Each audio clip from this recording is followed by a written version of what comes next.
Hello అండి, welcome to Shravani vlogs.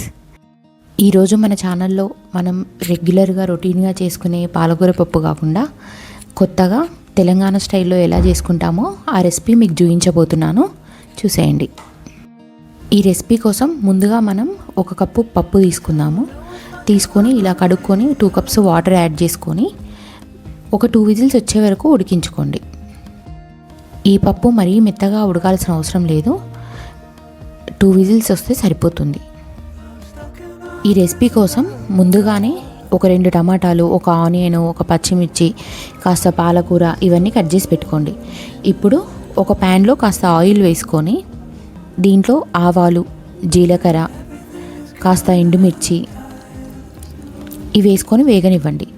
తర్వాత మనం ముందుగా కట్ చేసి పెట్టుకున్నటువంటి ఆనియన్, ఒక 2 పచ్చిమిర్చి, ఒక 2 టమాటాలు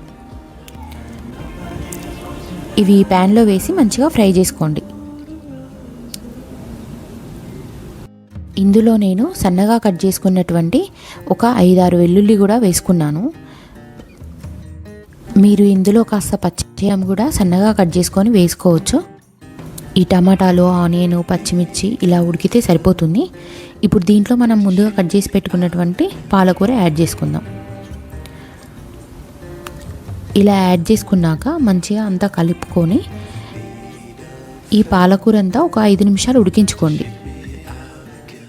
మీరు రెగ్యులర్గా చేసుకునే పప్పులాగా కాకుండా ఇలా ట్రై చేయండి, చాలా టేస్టీగా ఉంటుంది.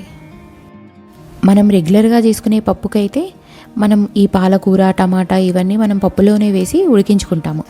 కానీ ఈ రెసిపీలో మాత్రం మనం ఇలా వెజిటబుల్స్ అన్నీ సపరేట్గా కుక్ చేసుకొని మనం ఉడికించుకున్న పప్పుని దీంట్లో యాడ్ చేసుకుంటాము.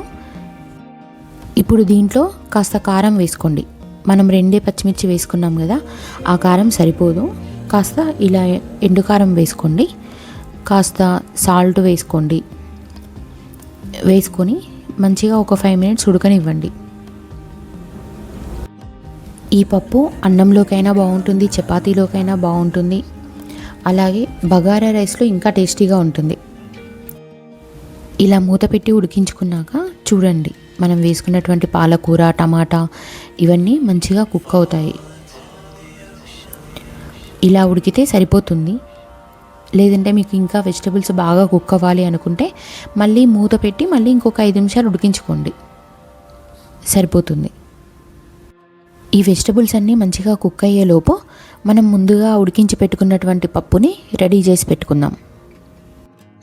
ఈ పాలకూర, టమాటా, ఆనియన్ ఇవన్నీ మంచిగా కుక్ అవుతేనే పప్పుకి టేస్ట్ ఇంకా చాలా బాగుంటుంది. చూసారుగా, మనం ముందుగా ఉడికించుకున్న పప్పు ఇది మరీ మెత్తగా మనం చేసుకోవాల్సిన అవసరం లేదు, ఇలా ఉంటే సరిపోతుంది. ఇప్పుడు దీంట్లో కాస్త వాటర్ వేసుకోండి. మీరు ఈ పప్పు ఏ కన్సిస్టెన్సీలో ఉంటే మీకు నచ్చుతుందో అన్ని వాటర్ కలుపుకోండి. మరీ ఎక్కువగా కలుపుకున్నా కూడా బాగుండదు, వాటర్ కాస్త చూసి కలుపుకోండి. మనం పప్పులో వాటర్ కలిపేసుకున్నాక ఇలా వెజిటబుల్స్లో యాడ్ చేసుకోండి. ఇప్పుడు దీన్ని ఒక 5 నిమిషాలు మంచిగా ఉడికించుకోండి. ఒక 5 మినిట్స్ ఉడికించుకుంటే సరిపోతుంది. మనం వెజిటబుల్స్ అన్నీ ఆల్రెడీ కుక్ చేసుకున్నాం కదా, కాబట్టి మరీ ఎక్కువసేపు ఉడకాల్సిన అవసరం లేదు. మీరు ఎప్పుడూ చేసుకునే పాలకూర పప్పులా కాకుండా ఇలా డిఫరెంట్గా ట్రై చేయండి, మీకు ఈ రెసిపీ ఖచ్చితంగా నచ్చుతుంది. ఇప్పుడు ఈ పప్పులోకి మనం పోపు రెడీ చేసుకుందాం. ఇలా ఒక గరిటె పెట్టుకొని కాస్త ఆయిల్ వేసుకోండి. దీంట్లో కాస్త నెయ్యి వేసుకోండి ఈ పోపులో. ఇప్పుడు దీంట్లో కాస్త ఆవాలు, కాస్త జీలకర్ర, ఒక 2-3 ఎండుమిర్చి, కాస్త వెల్లుల్లి కొంచెం దంచి తీసుకోండి. తర్వాత దీంట్లో కొత్తిమీర, ఇంకా కరివేపాకు కూడా వేసుకోండి, బాగుంటుంది.